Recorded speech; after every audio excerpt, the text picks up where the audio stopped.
રાજકોટમાં ધાનાણીની scooter rally કયું બિનહરીફ ચૂંટણીઓની પરંપરા શરૂ થશે ત્યારે દેશમાં હાહાકાર થઈ જશે। આ બંધારણ માટે જોખમી। આગામી લોકસભા ચૂંટણીને લઈને હાલ ભાજપ તેમજ કોંગ્રેસના ઉમેદવારો દ્વારા પ્રચાર કરવામાં આવી રહ્યો છે, જે અંતર્ગત આજે કોંગ્રેસના લોકસભા ચૂંટણી ઉમેદવાર પરેશ ધાનાણીની આગેવાનીમાં સોરઠિયા વેબ બ્રિજ ખાતેથી સ્કૂટર રેલી યોજવામાં આવી હતી, જેમાં કોંગ્રેસના આગેવાનો અને કાર્યકરો મોટી સંખ્યામાં જોડાયા હતા। આ તકે ધાનાણીએ સુરતની ઘટનાને વખોડતા જણાવ્યું હતું કે જ્યારે આવી બિનહરીફ ચૂંટણીઓની પરંપરા શરૂ થશે ત્યારે દેશમાં હાહાકાર મચી જશે। આ બંધારણ માટે ખતરો છે।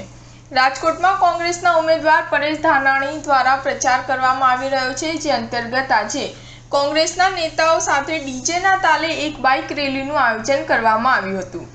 સોરઠિયા વેબ બ્રિજથી આ બાઇક રેલી વોર્ડ 16માં ફરશે, જેમાં 80 ફૂટ કોઠારિયા રોડ, સુતા હનુમાન રોડ સહિતના વિસ્તારોને આવરી લેવામાં આવશે।